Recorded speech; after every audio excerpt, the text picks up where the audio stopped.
Sir, एक बयान आया है आपका कि देश के 80% हिंदू जो थे वो मुस्लिम बन गए हैं, इस पर क्या कहें? देखिए, हम लोग जो हिस्ट्री पढ़े हैं, जब लंबे समय तक मुगलों का राज रहा और छुआछूत सनातन धर्म में अपनी प्रकाष्ठा पर था, तो बहुत से लोग मुस्लिम हिंदू जो है वो मुस्लिम में कन्वर्ट हुए, क्योंकि आपको साथ में रहने का अधिकार नहीं था। और यहाँ तक था कि जो दलित हमारे भाई थे, जो हमारे पूर्वज थे, चाहे वो चौथा पांचवा पुश्त हो, छठा पुश्त हो, इनके पछुआ में झाड़ू बांध दिया जाता था कि उनका पैर का जहाँ जहाँ दाग पड़े वो अपने ही झाड़ू से उस अपने दाग को मिटाएं, क्योंकि उस पैर के दाग पर भी अगर कोई चढ़ जाता था तो माना जाता था कि वो अपवित्र हो गया, और उनकी छाया से भी लोग डरते थे। तो वैसे लोग, क्योंकि बहुत हम लोगों का एक हिस्टोरिकन का कहना है कि बहुत से लोग इससे प्रताड़ित थे और उन्होंने बहुत से लोगों ने उसमें कन्वर्ट हुए हैं, और हिंदू से ही मुसलमानों की संख्या जो देश में बढ़ी है वो एक हिस्टोरिकल फैक्ट है कि हिंदू मुसलमानों में कन्वर्ट हुए, क्योंकि वहाँ पर बराबरी का अधिकार था, तो लोग कन्वर्ट हुए। इसीलिए जो लोग बिदंगड़ा खड़ा कर रहे हैं हिंदू मुस्लिम के नाम पे, उसमें हम ये कहते हैं कि ये गलत बात है। ये सब हमारे भाई हैं, और सबका ऐसा तो है नहीं कि एक घर में कोई व्यक्ति तोता रखता है, एक गाय रखता है, उससे उसको प्रेम हो जाता है और लोग प्रेम उससे करते हैं, लेकिन एक इंसान जो दूसरे धर्म का है उससे बैर करता है लोग। क्यों? जानवर से प्रेम करने के लिए आपको सिखा रहे हैं और इंसान से दुश्मनी करने का भी सिखा रहे हैं। ये तो जिसको राजनीतिक फायदा होता है वो ये पॉलिटिक्स कर रहा है। हिंदू मुस्लिम करके हमको क्या फायदा होगा? जिनको इसका फायदा होता है वो इसको प्रोपगेट करते हैं। हम लोगों का है, हमारे नेता का कहना है कि खाली जोड़ने की बात हो, प्यार मोहब्बत की बात हो। अगर देश प्रदेश को आगे लेके जाना है, आज बिहार क्यों 10.98% के विकास दर से आगे बढ़ रहा है? आंध्रा और गुजरात के बाद बिहार सबसे तेज गति से आगे बढ़ने वाला प्रदेश है। क्यों? क्योंकि नेता ने, क्या कारण था कि नीतीश कुमार के आने के पहले जातीय उन्माद अपने चरम पर था, नक्सलिज्म अपने चरम पर था। क्या कारण हुआ कि नक्सलिज्म भी खत्म हो गया, जातीय उन्माद भी खत्म हो गया? क्या नीतीश कुमार ने ऐसी कोई योजना की शुरुआत की?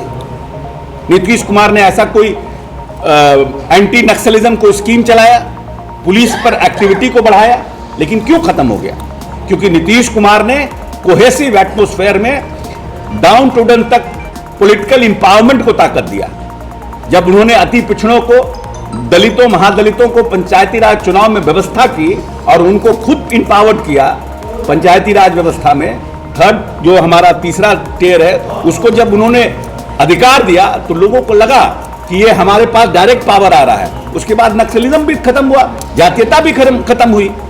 तो जब कोहेसिव एटमॉस्फेयर के साथ आप पॉलिटिक्स करिएगा, काम करिएगा, लोगों को इंपावर्ड करने की कोशिश करिएगा, तो निश्चित रूप से उसका फायदा जमीन पर लोगों को मिलेगा। तो ये तो बिदंगड़ा खड़ा करने वाले लोग हैं। एक और सवाल है सर, ये पूर्णिया के चंपानगर जगह है, वहाँ दो पक्षों में सांप्रदायिक तनाव बढ़ गया है और लोगों का आरोप है कि पुलिस एक पक्षीय कार्रवाई कर रही है, अभी वहाँ पे तनाव बढ़ा हुआ है। नहीं, हमको आइडिया नहीं है, जानकारी प्राप्त करेंगे और पदाधिकारियों से बात करेंगे, और जो लोकल लीडर्स हैं वो सब उसमें इनिशिएट करेंगे, और उसका हमको लगता है कि फायदा होगा। कुछ ही लोग उदंड होते हैं, सब लोग उदंड नहीं होते हैं। हिंदुओं में भी उदंड लोग हैं, त्रिपुण लगा लेंगे, चंदन लगा लेंगे, उनको भगवान से कोई मतलब है नहीं, बड़ा बड़ा टिकी रख लेंगे, और सबसे पहले हिंदुत्व का जो है वो समझेंगे कि हम ही सबसे बड़े महान पाखंड पंडित हैं। हिंदू धर्म में ये नहीं कहता है कि आप किसी को मारिए, किसी के साथ आप अनुचित व्यवहार कीजिए। धर्म अपनाने की चीज है और दूसरे धर्म का सम्मान करना, यही सनातन। नहीं तो क्यों था हमारे पंडित जी लोग, हम लोग तो सत्यनारायण भगवान की पूजा के समय से सुनते हैं, पंडित जी हमारे क्या कहते हैं सत्यनारायण भगवान की पूजा में? जब जयकारा लगता है, धर्म की जय हो। कहाँ बोलते हैं कि हिंदू धर्म की जय हो, सनातन धर्म की जय हो? ऐसा कोई पंडित बोलता है? बोलता है धर्म की जय हो, मतलब सभी धर्म की जय हो, सिर्फ हिंदू धर्म की जय नहीं हो। और प्राणियों में सद्भावना हो, चिड़िया चुलबुल जिसमें प्राण है वो सनातन धर्म करता है, प्राणियों में सद्भावना हो और विश्व का कल्याण हो। कहा कहता है खाली हिंदुस्तान का, भारत का कल्याण हो, विश्व का कल्याण हो। तो ये सनातन परंपरा है। इन लोगों को इस सब से तो कोई मतलब है नहीं। ये लोग तो हिंदू हिंदू हिंदू करके हिंदू को चाहते हैं कि हम एक तरफ कर लें और मुसलमान को एक तरफ करके अब सरकार सत्ता पर काबिज रहें। ये लोग आए थे दो बात कह के सत्ता पर, महंगाई और बेरोजगारी। क्या हुआ महंगाई का? हम लोग जब ये पावर में आए थे तो 65 रुपया था अरहर का दाल, आज 135 रुपया अरहर का दाल हो गया। कोई बोलता है? हिंदू नहीं खाता अरहर का दाल।